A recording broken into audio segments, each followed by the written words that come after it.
വനം വകുപ്പിനെതിരെ കോതമംഗലത്ത് പ്രതിഷേധാഗ്നി. പ്രകടനത്തിലും സമ്മേളനത്തിലും ആവേശത്തോടെ അണിനിരുന്നത് ആയിരങ്ങൾ. ജനപ്രതിനിധികളെയും വൈദികരെയും പൊതുപ്രവർത്തകരെയും കള്ളക്കേസിൽ കുടുക്കാനുള്ള ശ്രമത്തിനെതിരെയായിരുന്നു പ്രതിഷേധം. ബിഷപ്പുമാർ ജോർജ് പുന്നക്കോട്ടിലിനും ജനപ്രതിനിധികൾക്കും വൈദികർക്കും നാട്ടുകാർക്കുമെതിരെ വനംവകുപ്പെടുത്ത കള്ളക്കേസ് പിൻവലിക്കണമെന്നും രാജപാത എന്നറിയപ്പെടുന്ന പഴയ ആലുവ മൂന്നാർ റോഡ് ഗതാഗതത്തിന് തുറന്നു നൽകണമെന്നും ആവശ്യപ്പെട്ടുകൊണ്ട് കോതമംഗലത്ത് നടത്തിയ പ്രതിഷേധാഗ്നിയിൽ ആയിരങ്ങൾ ആവേശപൂർവ്വം പങ്കെടുത്തു.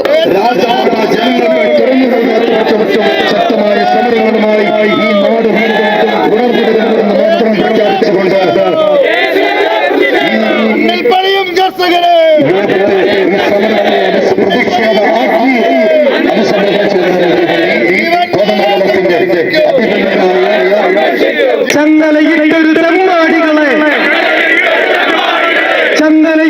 തമ്മാടികളെ കയ്യും കെട്ടി കോതമംഗലം രൂപതയുടെ നേതൃത്വത്തിലാണ് പന്തംകുളത്തെ പ്രകടനവും സമ്മേളനവും നടത്തിയത്. ചെറിയ പള്ളി താഴത്തു നിന്ന് തുടങ്ങിയ പ്രകടനം ഗാന്ധി സ്ക്വയറിന് സമീപം സമാപിച്ചു. കോതമംഗലം രൂപതയുടെ വിവിധ പ്രദേശങ്ങളിൽ നിന്നായി വൈദികരും സന്യസ്തരും വിശ്വാസികളും ഉൾപ്പെടെയുള്ളവർ കത്തിച്ച പന്തങ്ങളും മുദ്രാവാക്യം വിളികളുമായി പ്രതിഷേധ പ്രകടനത്തിൽ അണിനിരന്നു. അത് രൂപതയോടെ വേദനിപ്പിച്ച സംഗതിയാണ്. 36 വർഷം ഈ രൂപതയെ ഭരിച്ച ഒരു ആത്മീയാചാര്യനെതിരെ കേസെടുക്കാറുള്ളത്. അതുകൊണ്ടാണ് കോതമംഗലം രൂപതാധ്യക്ഷന്മാർ ജോർജ് മടത്തിക്കണ്ടത്തി പിതാവിന്റെ പേരിലും നേതൃത്വത്തില് ഇരുപതിന് വൈദികരും ഇവിടെ സഹോദരി സഹോദരന്മാരും ഒറ്റ മനസ്സോടെ ഈ പ്രതിഷേധത്തിൽ പങ്കുചേർന്നിരിക്കുന്നത്. ആർക്കും എന്ത് ചെയ്യാവുന്ന അവസ്ഥയില് കാര്യങ്ങൾ എത്തി എന്നതാണ് സൂചിപ്പിക്കുക.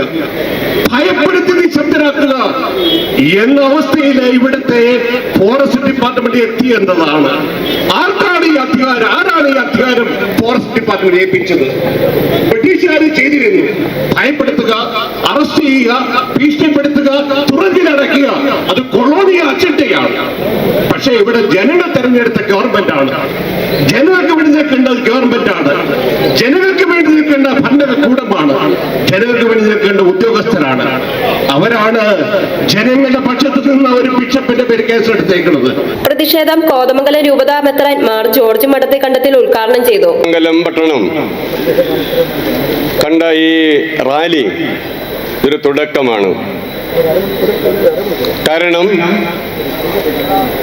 അനീതിപരമായിട്ട് ഞങ്ങളുടെ അഭിമന്യ പിതാവിനെ കള്ളക്കേസിൽ കുടുക്കിയ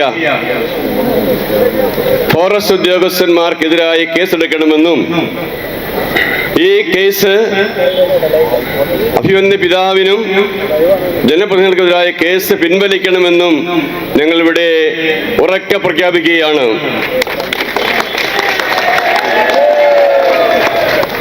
കൂടാതെ ആലുവ മൂന്നാർ രാജപാത 1877 ആരംഭിച്ച രാജപാത അത് ജനങ്ങളുടെ ആവശ്യത്തിനായി തുറന്നു കൊടുക്കണമെന്ന് ഈ നാട്ടിലെ ജനങ്ങളുടെ പേരിൽ ഞങ്ങൾ ഇവിടെ അഭ്യർത്ഥിക്കുകയാണ്. രൂപത വികാരി general monsignor Pius Malakandam, advocate AJ Devasia, father Robin Padinjarekuttu, Sijumon K Francis, father Arun Valiya Thazhath, father Thomas J പറയടം എന്നിവർ നേതൃത്വം വഹിച്ചു. അതിനകത്ത് പറഞ്ഞിരിക്കുന്നത് മലയാറ്റൂർ ഇടയറ റിസർവിന് നോട്ടിഫിക്കേഷൻ ഉണ്ട്. ആ നോട്ടിഫിക്കേഷൻ റോഡിന്റെ കാര്യം പറയുന്നില്ല. ഒന്ന്, പിന്നെ ഈ ആലുവ മൂന്നാർ റോഡ് എന്ന് പറഞ്ഞ റിസർവ് വനത്തിൽ നിലവിലില്ല. പിന്നെ കുട്ടമ്പുഴ റേഞ്ചിൽ ആലുവ മൂന്നാർ റോഡിനെ സംബന്ധിച്ചുകൊണ്ട് രേഖകളില്ല. പിന്നെ പെരുമ്പക്കുത്ത് വഴി കുർത്തിക്കുടിയുള്ള ആൾക്കാർക്ക് പോകാനുള്ള വഴിയുണ്ട്. മാങ്കുളംകാർക്ക് നാഷണൽ ഹൈവേയിലേക്ക് ഇറങ്ങാം. പിന്നെ ഇത് ആനയുടെ ആവാസ കേന്ദ്രമാണ്. അതാണ് പ്രധാനമായിട്ട് പറഞ്ഞത്. അപ്പൊ ഇതിന്റെ പ്രധാനപ്പെട്ട ഒരു വിഷയം എന്ന് വെച്ച് കഴിഞ്ഞാൽ അവിടെ റോഡില്ല എന്നാണ് പറഞ്ഞിരിക്കുന്നത്. അപ്പം ബഹുമാന്യനായ പിതാവ് പൂയംകുട്ടി വന്ന് പ്രസംഗിച്ച് ഞാൻ കേട്ടതാണ്. അദ്ദേഹം പിതാവ് നടന്നും വഴിയെ യാത്ര ചെയ്ത സ്ഥലമാണ് ഈ ആലുവ മൂന്നാർ റോഡ് എന്ന് പറഞ്ഞു. ഏതായാലും ഫോറസ്റ്റുകാർക്ക് അതേപ്പറ്റി എന്തെങ്കിലും മറുപടി ഉണ്ടോ എന്ന് ഈ പൊതുജനവും ഈ രാജ്യത്തുള്ള എല്ലാവരും ചോദിക്കും. അതെന്തെങ്കിലും വേണ്ടേ? ഇവിടെ നമ്മൾ ഇങ്ങനെ ഒരു പ്രതിഷേധ സമരം സംഘടിപ്പിക്കാനുണ്ടായ സാഹചര്യത്തെ സംബന്ധിച്ച് ഇവിടെ കൂടിയിട്ടുള്ള നമുക്ക് എല്ലാവർക്കും നല്ല ബോധ്യമുള്ളതാണ്. ഞാനിവിടെ കടന്നു വരുമ്പോൾ അഭിയന്റെ പിതാവ് സൂചിപ്പിച്ചതുപോലെ നമ്മുടെ ഈ കൂട്ടായ്മയാണ് നമുക്ക് നിലനിർത്തേണ്ടത്. ഈ ഒരു വിഷയം ഇപ്പോൾ ഈ മാസം 16-ാം തീയതിയാണ് അഭിയന്ത്യ പുന്നക്കോട്ടിൽ പിതാവിന്റെ നേതൃത്വത്തിൽ ഇടുക്കി, എറണാകുളം ജില്ലകളിലെ ആയിരക്കണക്കിന് വരുന്ന ജനങ്ങൾ, നാനാജാതി മതസ്ഥരായിട്ടുള്ള ജനങ്ങളെല്ലാം ഒത്തുചേർന്നുകൊണ്ടാണ് ഒരുപാട് വർഷങ്ങളായി നമ്മൾ ഉന്നയിച്ചിരുന്ന 150 വർഷം മുമ്പ് നിർമ്മിച്ച, 100 വർഷം മുമ്പ് തകർന്ന, പിന്നീട് നിരവധി, ഇപ്പോ ഞാനിവിടെ MLA ആയി നിങ്ങളെല്ലാം എനിക്ക് പ്രവർത്തിക്കാൻ അവസരം നൽകിയിട്ട് 9 വർഷക്കാലമായി.